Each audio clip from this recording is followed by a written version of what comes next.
Chosen one, before you move any further into this message, I want you to pause and revisit the hardest moment of your morning. Not the big dramatic event, not the obvious crisis. I mean that small, sharp instant that almost slipped past unnoticed.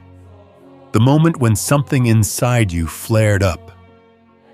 Maybe it was irritation rising like heat behind your eyes. Maybe it was fear tightening your chest. Maybe it was the sting of a message, a comment, a delay, or a tone that felt disrespectful. Replay it carefully. Feel how close you were to reacting. Feel how easy it would have been to defend yourself, to prove your point, to let your frustrations spill out in words you could never retrieve. Now remember what you actually did. You held back.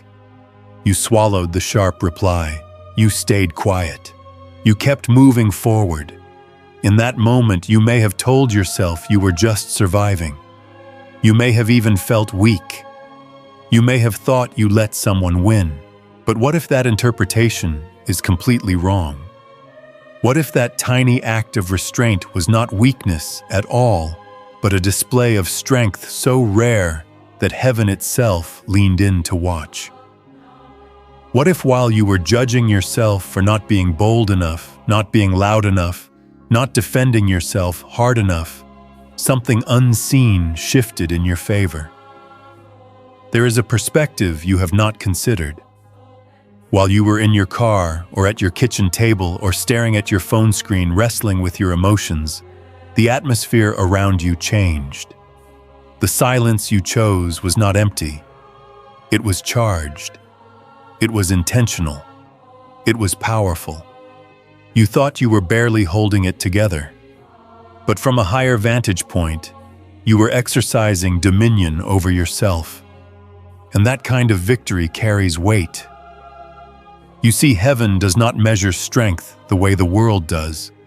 The world applauds noise, confrontation, quick comebacks, visible dominance.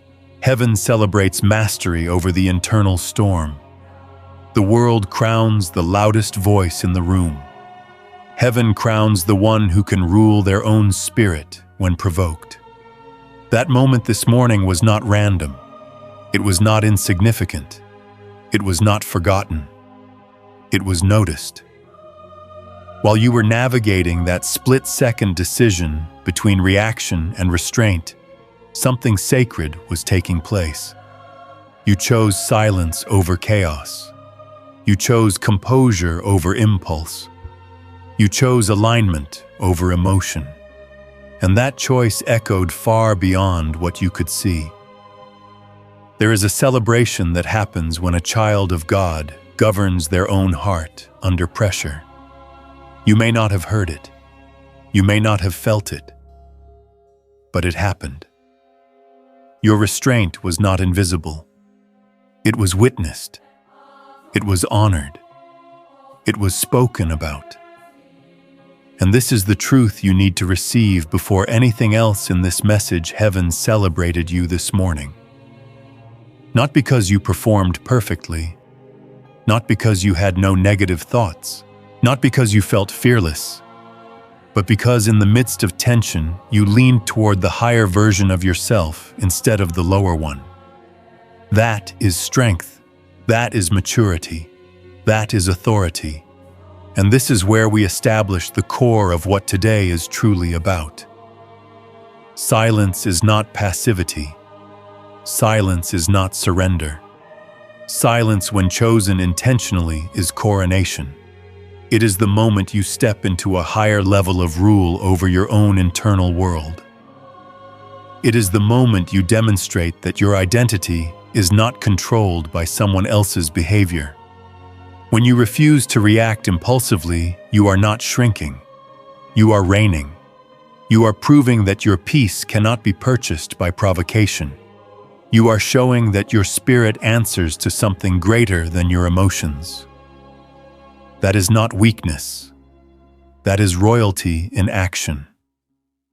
And what we are doing here is not simply reflecting on a good decision you made. We are marking it. We are sealing it. By the end of this message, You will not just remember that moment differently, you will understand it differently. You will receive a specific spiritual seal that locks that victory into your identity. You will step into an activation that stabilizes the peace you tasted this morning so that it becomes your new baseline instead of a rare exception. This is not motivation for a day. This is alignment for a season. You were led here for this precise confirmation. The moment you thought was small was not small. The silence you chose was not empty. It was a throne room moment. And today we are going to honor it properly. Now that you understand that this morning was not ordinary, we must zoom in even closer to the micro moment that moved heaven, because the power of what happened was hidden inside something so small that you almost dismissed it. Think about the exact second again. Perhaps it was in traffic where the red lights seemed to conspire against you and someone swerved carelessly into your lane. Your hand twitched toward the horn. Your jaw tightened. A surge of heat rushed up your spine, demanding expression. Or maybe it was a text message that arrived with a tone so sharp it felt intentional, as if the sender knew precisely how to press the bruise you have been trying to heal. You typed quickly, fingers moving with precision, crafting a response that was intelligent, justified, and devastating. You knew exactly what to say. You had the words, you had the argument, you had the evidence. Your thumb hovered over the send button. That hovering was the battlefield. That was the line between two futures, and in that invisible fraction of a second, you chose restraint. You erased the paragraph. You replaced it with something simple, or you chose nothing at all. You put the phone down. You stared ahead at the steering wheel. You exhaled slowly. You walked away. To you, it felt anticlimactic. It felt like swallowing your pride. It felt like letting something slide that perhaps should have been confronted. But in the unseen realm, that was not anticlimactic. That was seismic. The spiritual significance of deleting a message or choosing silence is far greater than your natural mind realizes, because heaven measures obedience differently than humans measure impact. We celebrate stages, platforms, applause, visible victories. Heaven celebrates alignment in secret places. The moment you restrained your tongue, you aligned your will with a higher wisdom. The moment you paused instead of reacting, you broke a chain that has likely been operating for years.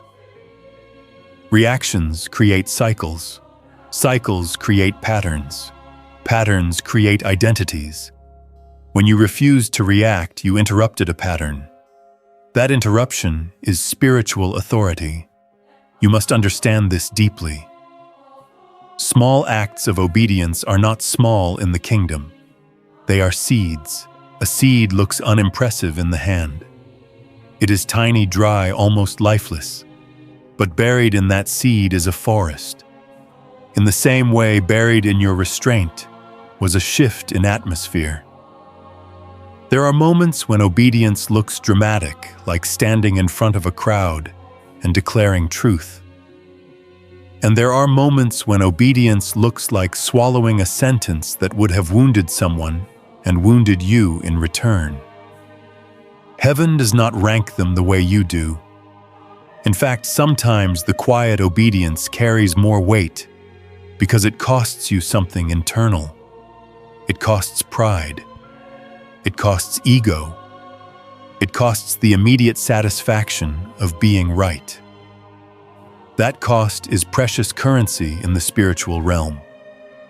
This is why we must bring Scripture into this conversation, because the Word reveals how heaven actually responds. In Zephaniah 3:17, it says that the Lord your God is with you, that He is mighty to save, and that He will rejoice over you with singing.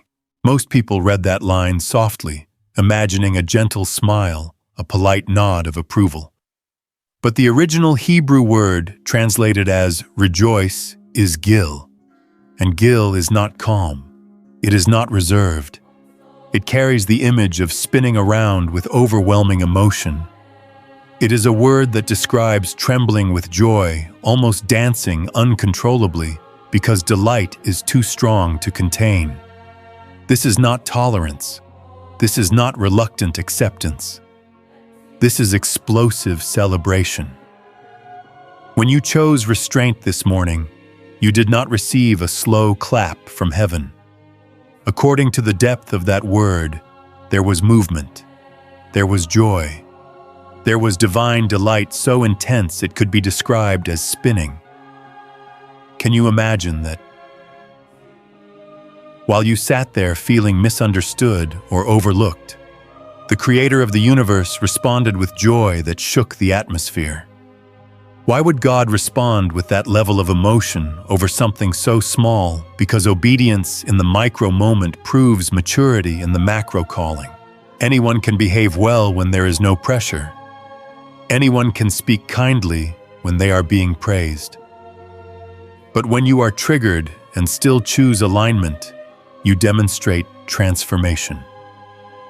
That is what moves heaven. It is evidence that your heart is being shaped. It is proof that you are not governed solely by instinct. The divine joy described by Gil reveals something profound about God's heart toward you. He is not analyzing you with a clipboard waiting to mark your mistakes. He is not tolerating you while secretly disappointed. He is looking for evidence of growth, and when he sees it, he responds with delight. Think about that carefully. You are not merely accepted, you are celebrated. The narrative that God is barely putting up with you is a distortion. The truth is that He delights in your progress. He rejoices over your effort. He sings over your alignment. When you deleted that message, you did not shrink. You expanded. When you held your tongue, you did not lose ground. You gained authority. The silence you chose was not empty space. It was sacred space. It was the birthplace of strength that will carry you into larger arenas. You must let this truth sink into your bones. God is not tolerating you today. He is celebrating you. He is not disappointed that you struggled internally before choosing correctly. The struggle makes the choice more meaningful. The tension makes the obedience more valuable. Heaven is not shocked that you felt anger. Heaven rejoiced that you did not let anger rule you. That distinction changes everything. The micro moment that moved heaven was not about perfection. It was about direction. You moved toward the light instead of toward the impulse. You leaned into grace instead of into reaction. And that movement, however small it looked on the surface, echoed far beyond what you could perceive. So the next time your thumb hovers, the next time your chest tightens, the next time your words are ready to fire, remember that you are standing in another potential throne room moment. You are not just managing emotions. You are shaping destiny in increments. You are building a character that heaven can entrust with more.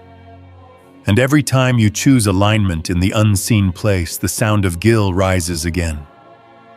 Divine joy, explosive delight, celebration that you cannot hear with natural ears, but that surrounds you nonetheless. Let that truth rewrite the story you have been telling yourself.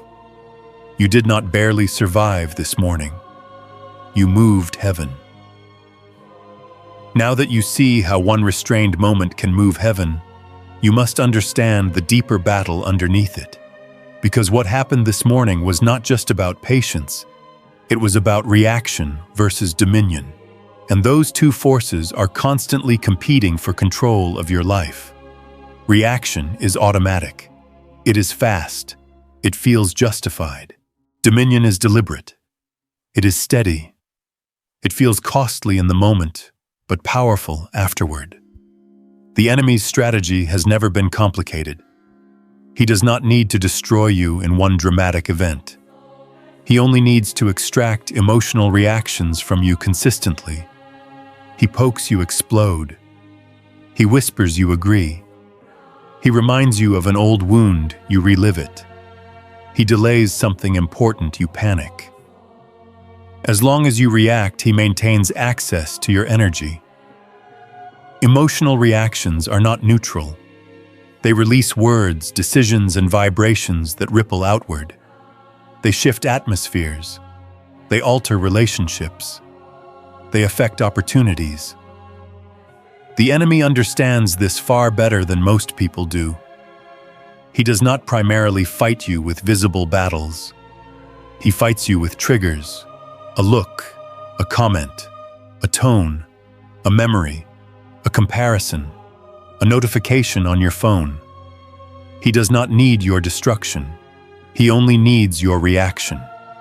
Because reaction keeps you in a predictable cycle, and cycles are easy to manage from the outside. When someone knows exactly how you will respond under pressure, they can anticipate your behavior. In the spiritual realm, predictable reactions are open doors. There is a pattern that forms when reaction becomes your default setting. Provocation happens. You respond emotionally. That response drains you. You replay the event in your mind. You justify it. You defend it.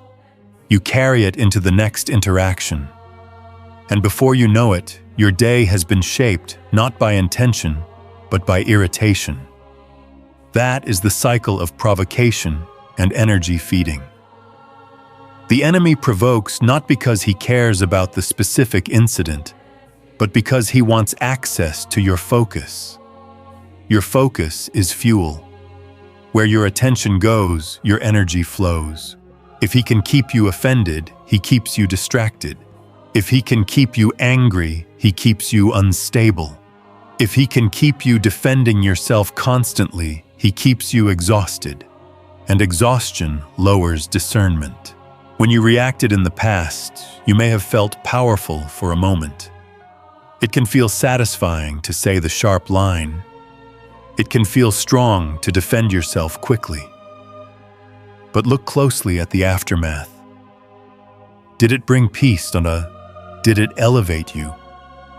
Or did it create more tension, more explanation, more repair?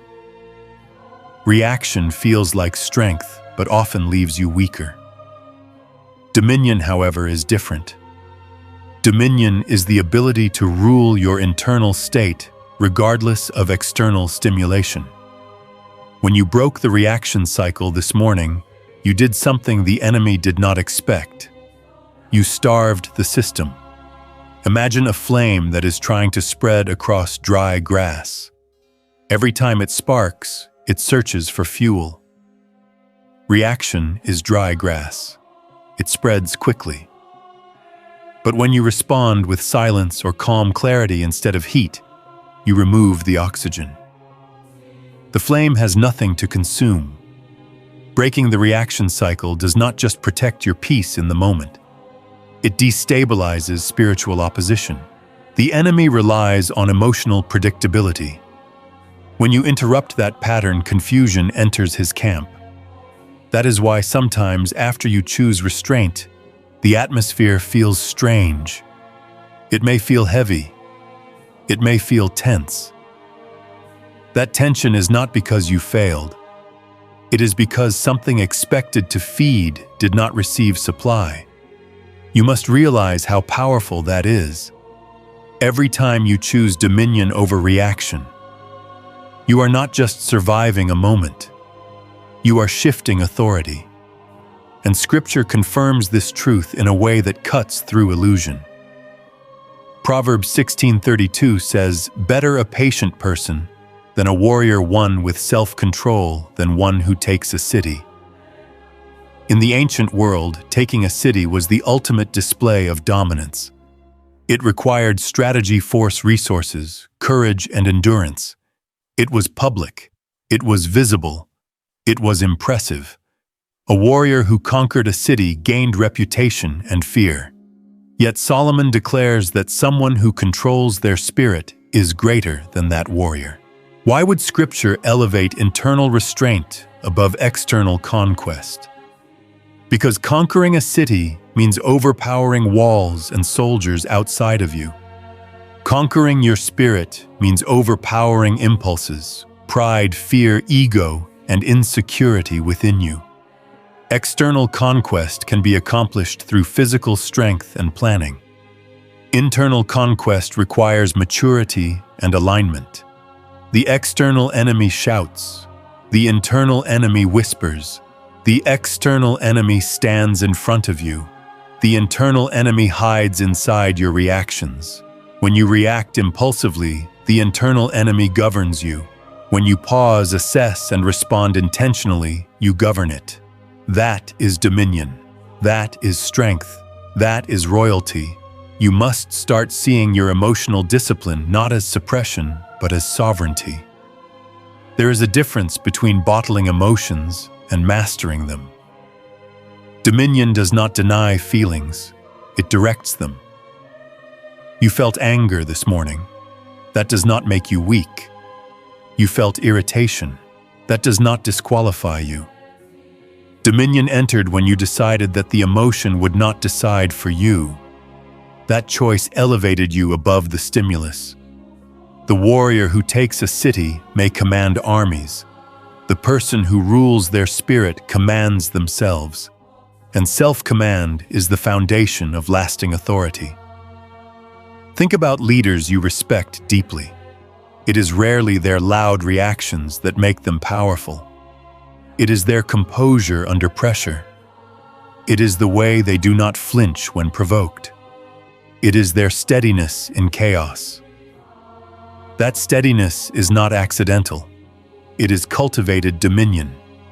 And dominion is what heaven entrusts with greater responsibility. Reaction keeps you in the crowd.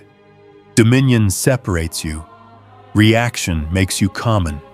Dominion makes you rare. The enemy understands that if he can keep you reactive, you will remain distracted from your assignment. But when you consistently break the reaction cycle, you build internal walls that cannot be easily breached. You become less manipulable, less predictable, less easily shaken. That is why breaking the reaction cycle starves spiritual opposition. There is nothing for it to attach to. No quick anger to ignite. No insecurity to amplify. No impulsive words to twist. And here is the profound truth you must hold on to: conquering the internal enemy is the highest form of strength because it cannot be faked. External victories can be staged. Internal mastery is revealed only under pressure. You cannot pretend to have dominion when you are triggered. It shows or it does not. This morning you showed it, even if only for a moment. That moment was evidence that you are capable of ruling your own spirit. And if you can rule your own spirit, you can be trusted with more.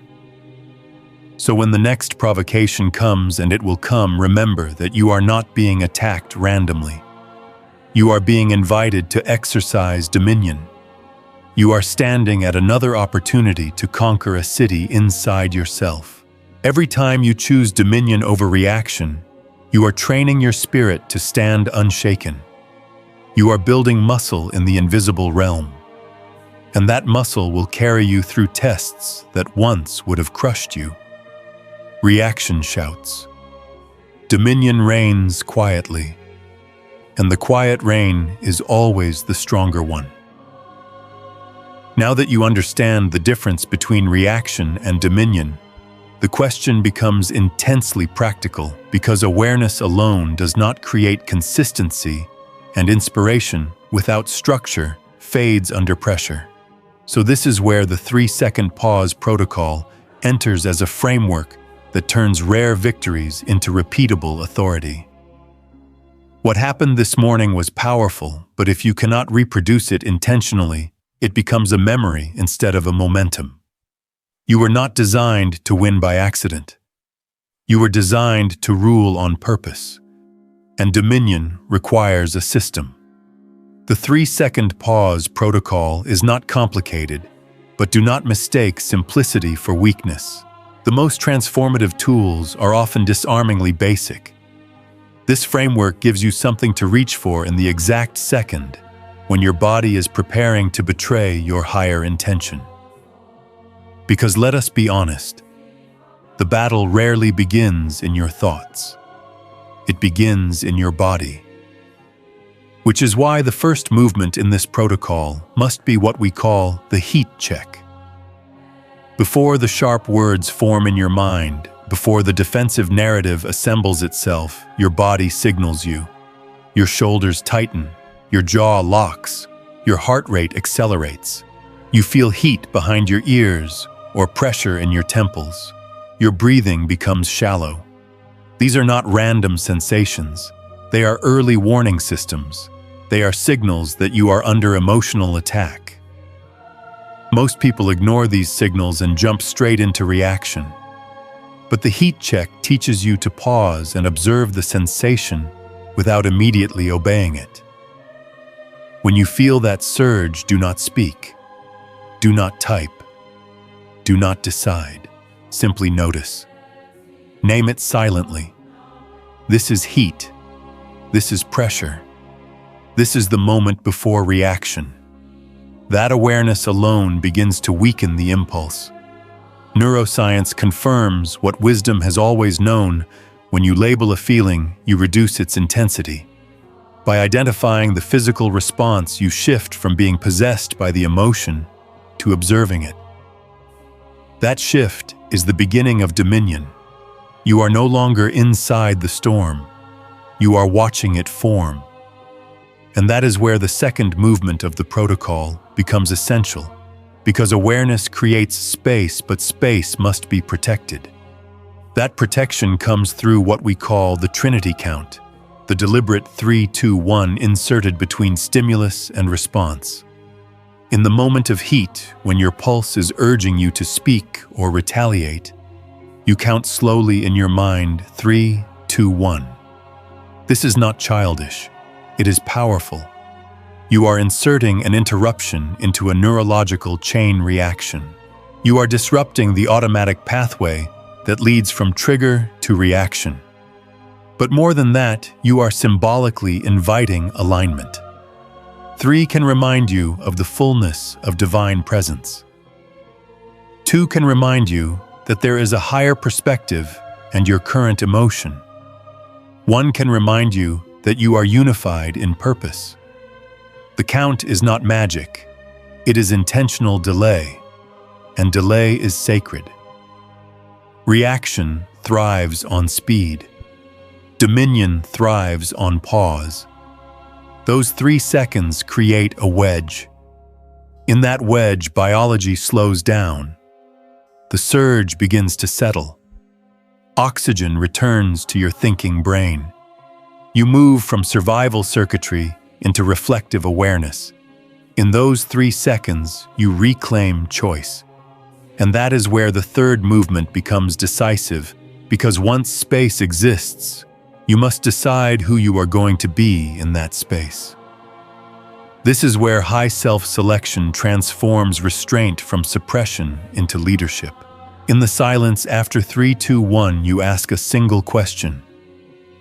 What does the version of me who is already victorious do right now? Notice the phrasing. Not what does the wounded version do, not what does the defensive version do, not what does the insecure version do, but what does the version of me who is already elevated, already mature, already aligned do in this moment? That question pulls you upward. It reminds you that you are not reacting from your past identity. You are responding from your emerging authority. When you ask that question sincerely, your answer will not be dramatic. It may be silence. It may be a calm sentence.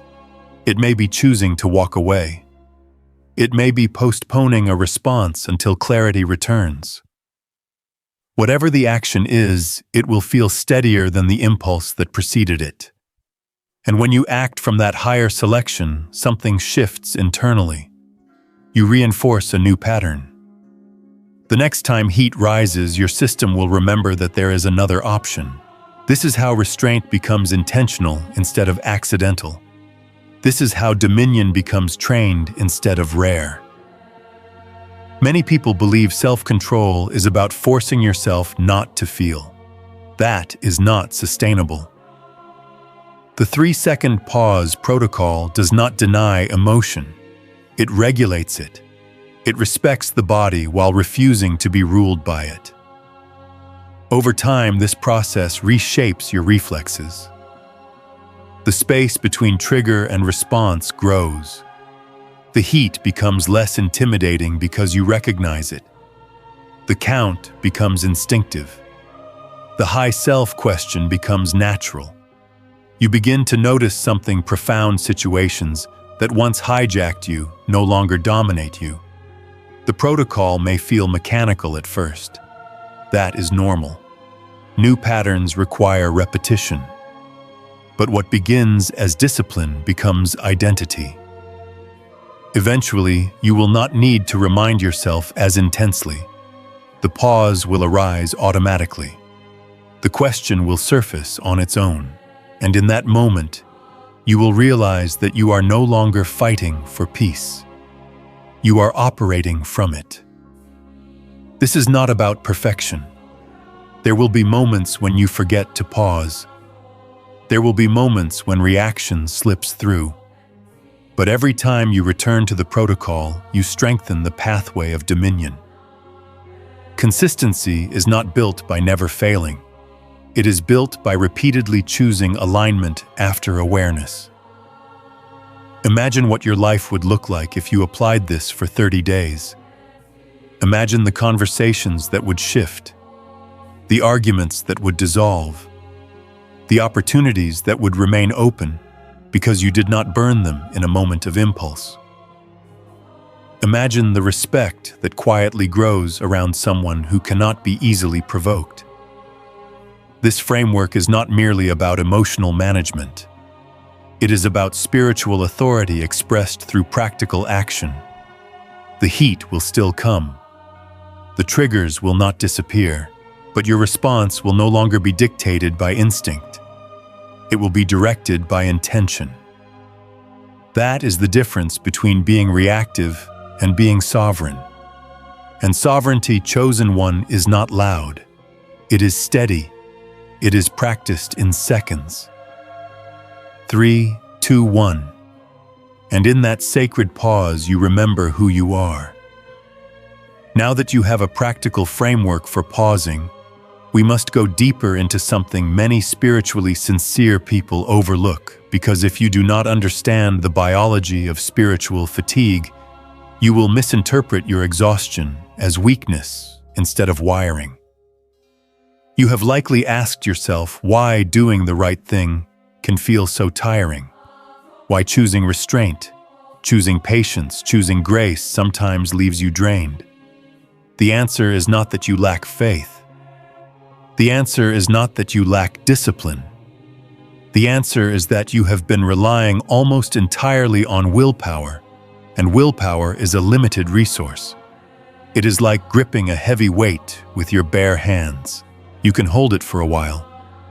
You can even impress yourself with how long you manage to endure. But eventually, your muscles tremble. Eventually, your grip weakens.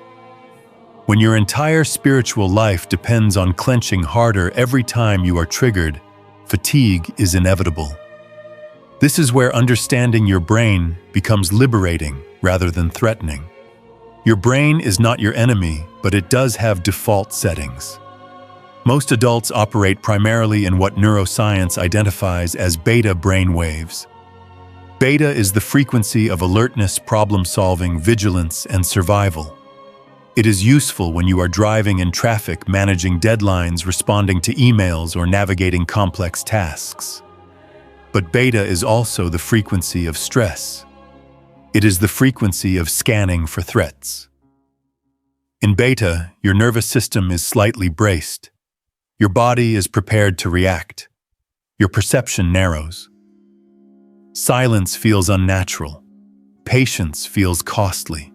When someone provokes you while you are already operating in beta, the reaction is amplified. Your brain interprets the trigger as a threat. The survival system activates. Adrenaline rises. The impulse to defend yourself intensifies. This is not a moral failure. It is a physiological cascade.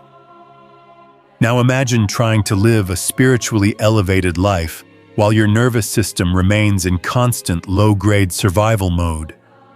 You are asking yourself to be compassionate while your brain is braced for conflict. You are asking yourself to be peaceful while your body is wired for defense. You are attempting to embody divine flow while your internal operating system is optimized for fight or flight. This mismatch creates spiritual fatigue. You are trying to run kingdom software on survival hardware. That is why sometimes you can execute the 3-second pause protocol and still feel drained afterward. You succeeded, but it cost you. There is another frequency available to you, and it has been part of you since childhood.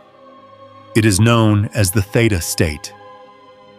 Theta brainwaves are associated with deep intuition, creativity, relaxed focus, and spiritual receptivity. Children spend much more time in theta naturally. In that state, imagination flows easily, trust is simpler, emotions move through without rigid resistance. When you briefly slipped into restraint this morning, you tasted a hint of theta. For a second, your nervous system softened. Clarity returned. Your reaction slowed. The higher part of you surfaced. That was not random. That was a shift in frequency. In theta, you do not have to force patience. It arises more effortlessly. You do not have to grip your words so tightly. They settle naturally. You feel connected rather than combative. But here is the problem most people face. They only enter theta occasionally, perhaps during deep prayer, perhaps during worship, perhaps in nature or in moments of stillness. Then they return immediately to the demands of modern life and snap back into beta. The result is a cycle of brief peace followed by extended tension. You feel like you are visiting divine flow rather than living in it. That is exhausting. The issue is not that you need to try harder. The issue is that you have been trying to maintain supernatural alignment through sheer effort instead of through recalibration. Effort has limits. Frequency alignment has sustainability. If your baseline remains survival, every spiritual act will feel like uphill climbing. But if your baseline shifts toward regulated calm, patience becomes less of a battle. This is why the real transformation you need is not increased effort. It is a frequency shift. A recalibration of your nervous system so that peace becomes more natural than reactivity. This does not mean you become passive. It means your body and spirit are not constantly braced for attack. When your internal state softens, your responses soften. When your nervous system stabilizes, your discernment sharpens. You begin to notice that the same trigger that once ignited you now feels manageable. That is not because the world changed. It is because your frequency did. Spiritual maturity is not only about memorizing truths, it is about embodying them. And embodiment requires integration between spirit and biology. You cannot ignore your nervous system and expect sustainable peace. The invitation before you is not to grit your teeth harder. It is to recognize that your exhaustion is a signal that you have been living in constant readiness rather than regulated presence. The good news is that the same brain that learned survival can relearn stillness. The same nervous system that defaults to tension can be trained toward calm. And when that shift happens, restraint no longer feels like self-denial. It feels like strength. Patience no longer feels like suppression. It feels like authority. You were not designed to fight your biology endlessly. You were designed to bring it into alignment. And when your frequency shifts, what once required strain begins to flow with surprising ease. Now that you understand the need for a frequency shift rather than increased effort, we can step into something both profound and deeply personal, because reclaiming the theta birthright is not about becoming someone new. It is about remembering who you were before survival rewired you. Think back to childhood, not with romantic exaggeration, but with clarity. As a child, you did not have to force imagination. You did not have to strain to trust. You could become absorbed in a moment without calculating outcomes. You could sit in stillness without feeling threatened by it. Your mind flowed easily between creativity and intuition. That natural state aligns closely with what neuroscience describes as theta frequency. In theta, the mind is open, receptive, imaginative, and deeply connected to inner knowing. Children live in this state far more often than adults. They are not constantly scanning for threat. They are not rehearsing arguments in their heads. They are not bracing against future disappointments. They experience, they feel, they move on. That was not immaturity. That was alignment. But as you grew, something shifted. Responsibilities increased. Expectations tightened. You learned to anticipate criticism. You learned to protect yourself from embarrassment. You learned to defend your position. Modern life accelerated the shift. Notifications, deadlines, comparisons, financial pressures, relational wounds. Slowly, your nervous system adapted to survive. Your brain learned to operate in heightened beta more frequently. Vigilance replaced wonder. Efficiency replaced presence. You did not choose this consciously. It was an adaptation. And adaptation is not evil. It is protective. But what protects you can also distance you from deeper peace. Over time, constant stress suppresses the natural theta state that once felt effortless. You begin to equate tension with productivity. You begin to feel uncomfortable in silence. You start believing that constant mental noise is normal. And so you try to pursue spiritual connection from a survival posture. You pray while tense. You seek peace while braced. You pursue clarity while your body is still preparing for conflict. That is like trying to tune into a gentle melody while standing next to a roaring engine. The signal is there, but the interference is loud. This is why reclaiming your theta birthright is not mystical exaggeration. It is restoration. It is the process of returning your nervous system to its original alignment, so that peace becomes your foundation rather than your occasional reward. Think of your mind as operating on software. Childhood came with an intuitive operating system designed for openness and connection. Stress installed layers of protective code. The protective code is not wrong.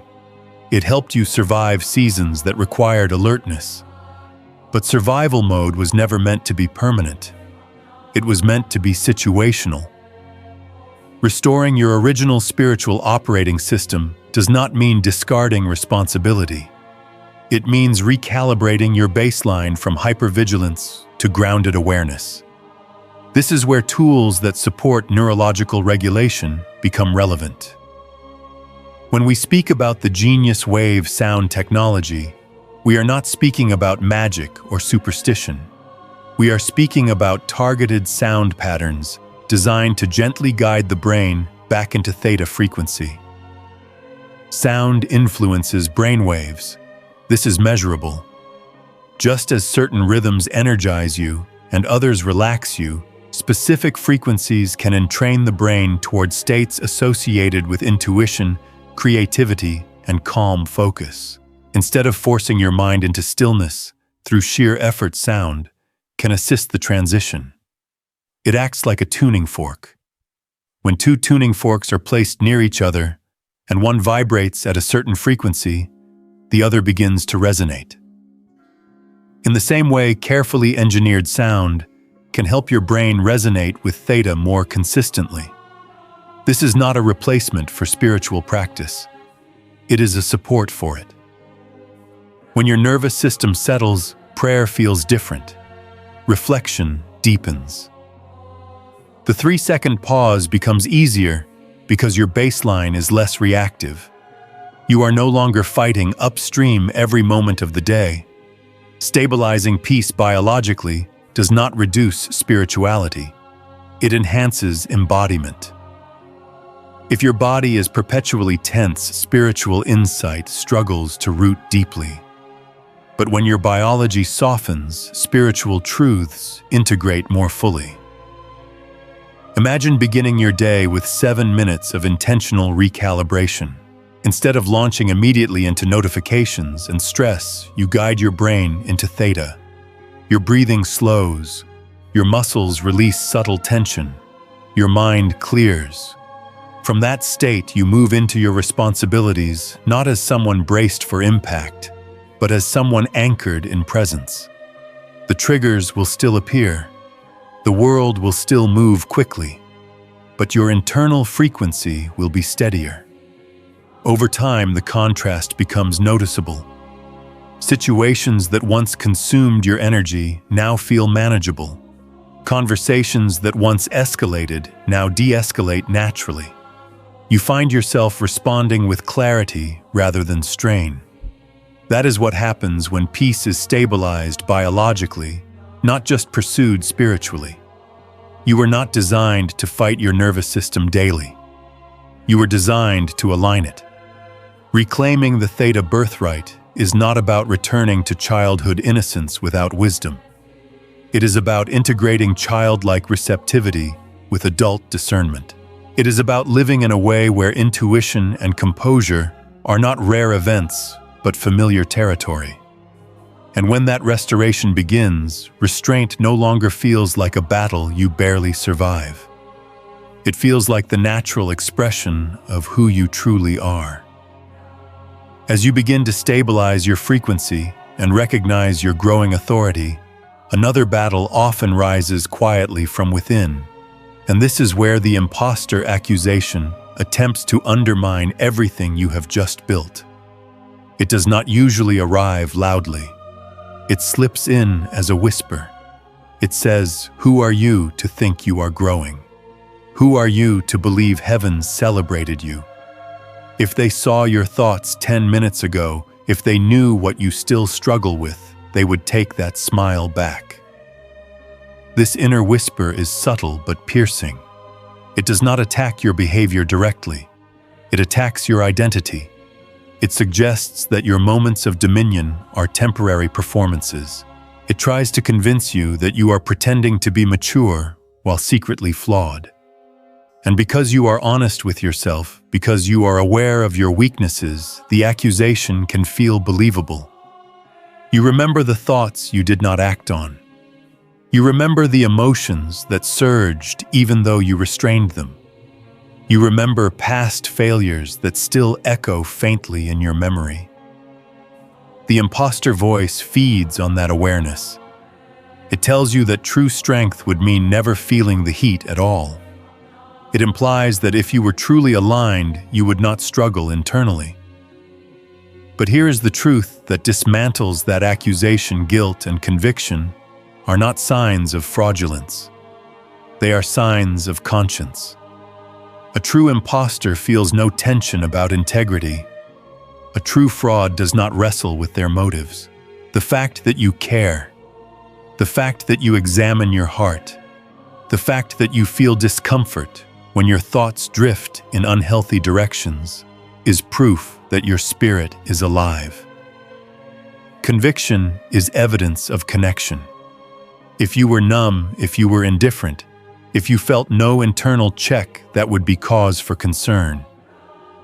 But the tension you feel between who you are and who you want to be is growth in motion. It is not hypocrisy. It is transformation unfolding. God does not smile at you because you have eliminated every flawed thought. He smiles because in the presence of those thoughts, you still lean toward light. Honesty moves heaven more than polished performance. Perfection is not the currency of the kingdom. Alignment is. When you feel the heat and choose restraint, that is alignment. When you notice bitterness rising and choose not to let it speak, that is alignment. When you recognize insecurity and bring it into awareness instead of hiding it, that is alignment. The imposter accusation tries to equate struggle with disqualification. But struggle combined with direction is maturity. Think carefully about this. If God required flawlessness before celebration, there would be silence in heaven. Instead, Scripture reveals delight. That delight is not naive. It is not ignorant of your weaknesses. It is a response to your trajectory. You are moving toward integrity even if you are not yet perfect in it. And that movement is worthy of joy. The enemy understands something dangerous about your growth. He knows that if you accept your evolving authority, you will stop shrinking. You will stop apologizing for your maturity. You will stop sabotaging your progress. So if he cannot stop your development externally, he will attempt to convince you to resign internally. The imposter voice is a resignation letter drafted in fear. It says, step down before you are exposed. Retreat before you are elevated. Diminish yourself before someone else does. But resignation before promotion is self-sabotage. You are not being prepared to withdraw. You are being prepared to advance. And advancement requires confidence rooted not in perfection, but in grace. Grace is not a license to remain stagnant. It is the foundation that allows you to grow without collapsing under shame. When your identity is anchored in grace, you are free to admit flaws without being defined by them.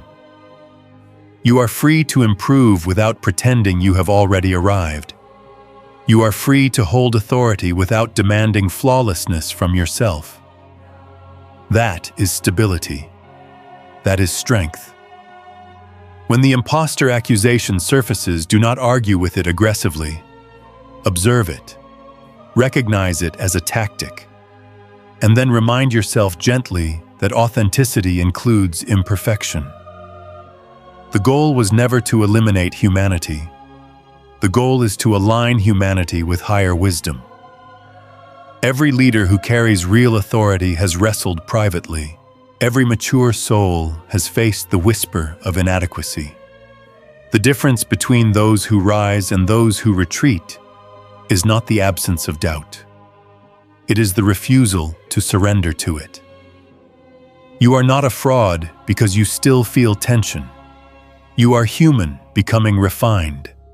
And refinement does not remove all heat immediately. It strengthens your response within it. Let your identity settle not on your flawless moments, but on your faithful direction. Let grace anchor you when your mind tries to accuse you. God smiles at honesty. He delights in growth. He celebrates trajectory. And no whisper of fraudulence can overturn a celebration already declared. As you step into greater dominion and begin to silence the imposter voice, you must also understand that growth rarely goes unchallenged. And this is where awareness becomes protection, because whenever you rise in clarity, there is often an attempt to destabilize you. This is not paranoia. It is pattern recognition. When you break reaction cycles and reclaim internal authority, opposition Shama does not celebrate quietly. It recalibrates. That is why you must be prepared for what feels like a subtle counterattack. Not dramatic chaos, not visible catastrophe, but small, precise disruptions designed to pull you back into old patterns. These are the three incoming traps, and awareness of them does not create fear. It creates steadiness. The first trap is the bait of offense. It will likely appear ordinary. A comment delivered with a tone that feels slightly disrespectful. A joke that crosses a line. A message that feels dismissive. Something about it will feel personal, almost custom designed to press the one area you are still refining. The bait of offense works because it targets pride and identity simultaneously. It whispers, if you do not respond, you are weak. If you stay silent, you are letting them win. But offense is rarely about justice. It is about ego seeking validation. The enemy understands that offense instantly shifts your focus outward. You begin replaying the words. You begin constructing rebuttals. Your peace narrows. The moment becomes larger than it deserves. The trap is not the comment itself. The trap is the emotional hook attached to it. If you bite, the cycle restarts. But if you recognize the hook, if you feel the heat, and remember your protocol, you starve the bait. Silence in that moment is not surrender. It is superiority. The second trap is the bait of fatigue. This one is more subtle because it does not feel spiritual. It feels practical. Suddenly your schedule tightens. Unexpected tasks appear. Sleep shortens. Conversations drain you. You feel slightly more irritable than usual. Fatigue lowers your defenses. A tired nervous system is more reactive. When your body is depleted, your patience thins. This trap is effective because it disguises itself as responsibility. You tell yourself you just need to push through, but constant pushing erodes awareness. Emotional discipline requires energy. If your body is running on fumes, your ability to pause weakens. That is why stewardship of rest is not indulgence. It is strategy. Recognizing fatigue as a vulnerability does not make you fragile. It makes you wise. When you notice exhaustion creeping in, respond with intentional recovery rather than denial. Protect your sleep. Guard your input. Limit unnecessary conflict. Fatigue is often the doorway through which offense re-enters. The third trap is the bait of memory.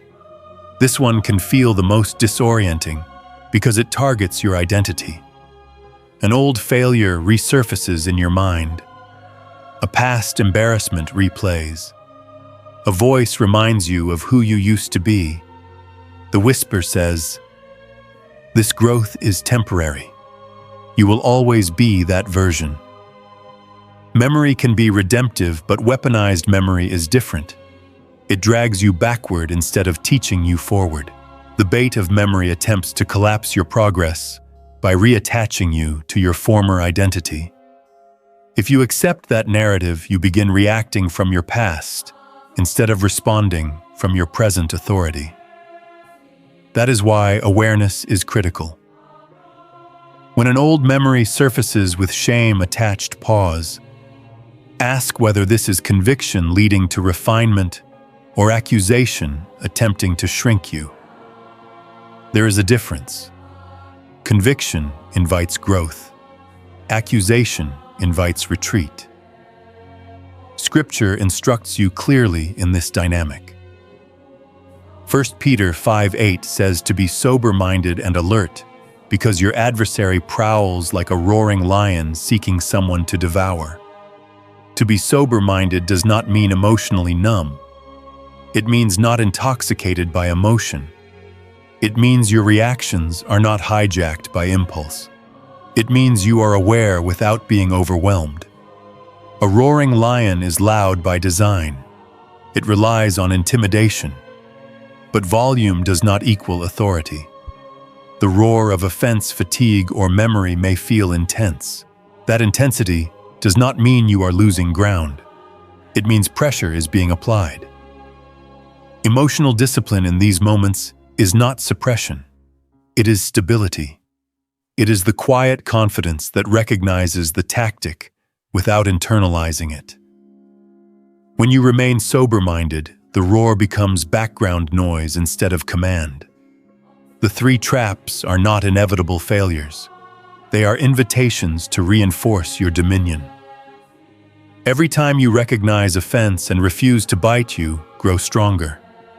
Every time you honor your need for rest, instead of collapsing into irritability, you grow wiser. Every time you confront memory with grace, instead of shame, you grow steadier. Awareness does not remove pressure. It reframes it. You are not under attack because you are weak. You are encountering resistance because you are rising. And resistance, when met with sobriety, refines rather than defeats. Stay alert. Stay grounded. Stay steady. The traps only work if they remain invisible. Once seen, they lose much of their power. To fully understand the power of silence and the authority it can bring, let me introduce you to Sarah, whose story perfectly illustrates the transformative nature of restraint and how it unlocks divine promotion. Sarah worked in a corporate environment where her boss, a man of immense ego and authority, ruled with intimidation. He was the kind of person who believed that power could only be asserted through control, through shouting, through putting people in their place. Sarah, like most of her colleagues, lived in a constant state of tension. Her body was often braced for the next confrontation. Her mind was always alert to the next criticism. She found herself reacting from this place of stress, slipping into what we now understand as the reactive beta cycle. In beta, everything feels urgent. Everything feels like a threat. You do not think strategically. You react impulsively. Sarah's instinct was to defend herself, to explain her worth, to counterattack when provoked. When her boss raised his voice, she felt her heart race, her palms sweat. And her first response was to fight back. It was natural. It was instinctive. It was what everyone in the office seemed to do. But Sarah's internal landscape was shifting. She had started practicing the 3-second pause protocol, and with time she began to recognize the heat in her chest before she spoke.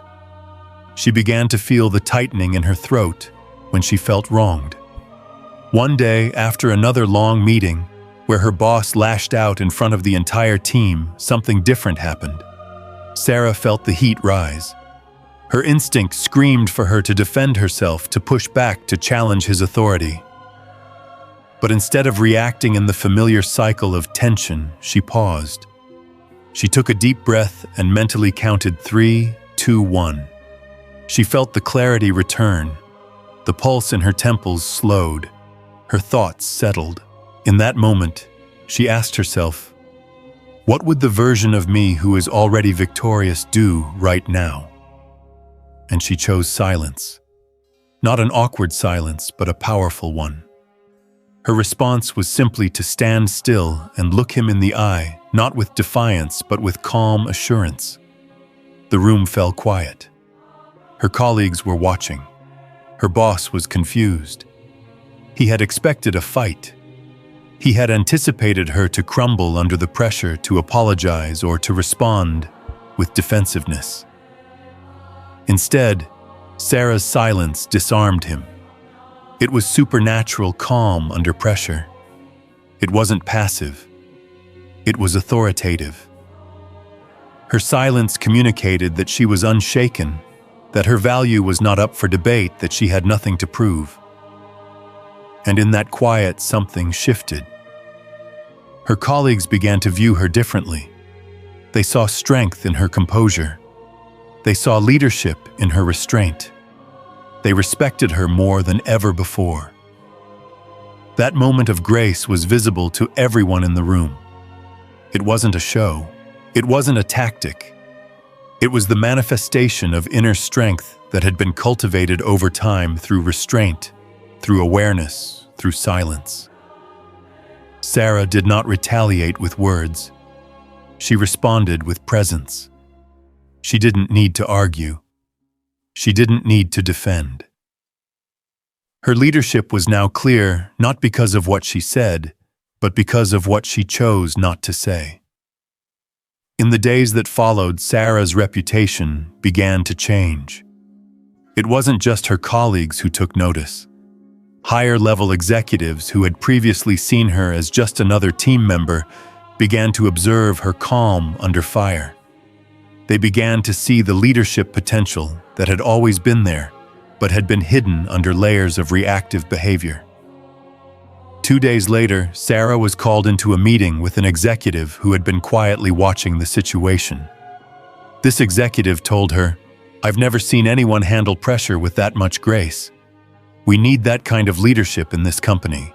And in an instant, Sarah was promoted to a position that bypassed 3 senior leaders who had been in the company much longer than she had.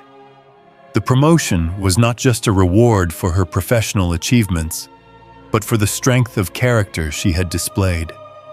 Her restraint had become currency, silent leadership currency. She was no longer merely a team member in the eyes of the company. She had become a leader by mastering herself, by choosing grace under pressure, by choosing silence when the world expected noise. Sarah's story is a living testament to the power of silence.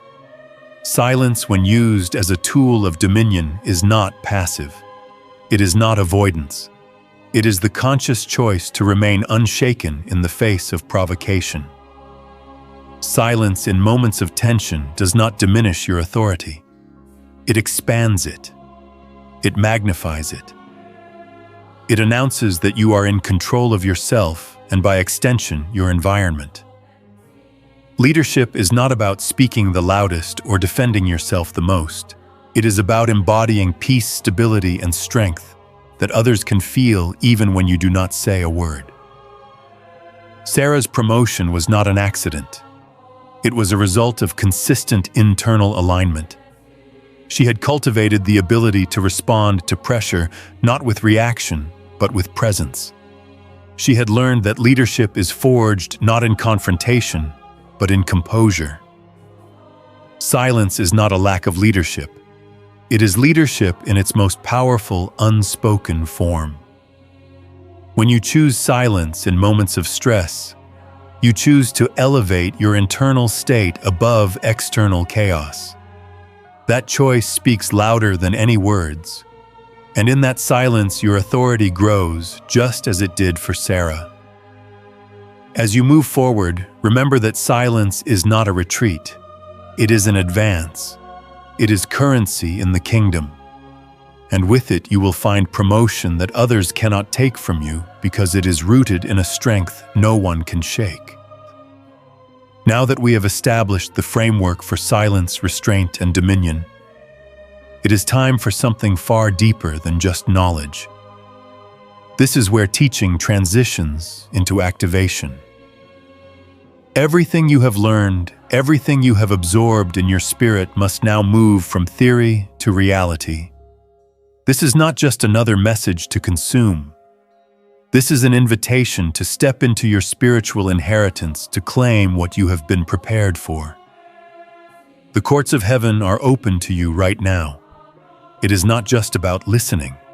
It is about engaging. Right now, you are being called to take your mental posture to the next level. You are not simply hearing words. You are positioning yourself for the shift. This is not a casual moment. Stand at attention in your mind. Stand as if you are being inducted into something greater than what you have known. Your spirit is preparing to align with divine authority in a way that will change everything. When you stand mentally at attention, you shift from passive observer to active participant. This is the moment where you step into the flow of what heaven is doing on your behalf. You are no longer waiting for breakthrough. You are the one who activates it. The imposter spirit, the voice that whispers doubts about your worthiness, about your place in this divine plan, is about to be bound. Right now, in the courts of heaven, we declare that the lies of limitation have no place in your life.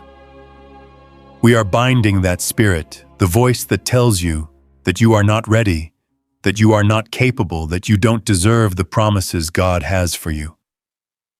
Those voices are silenced in this moment. As you stand in attention, recognize that you are not only claiming dominion over your actions and responses, but also over the very spiritual forces that would try to convince you of your inadequacy. The imposter spirit is disarmed because the truth has been sealed.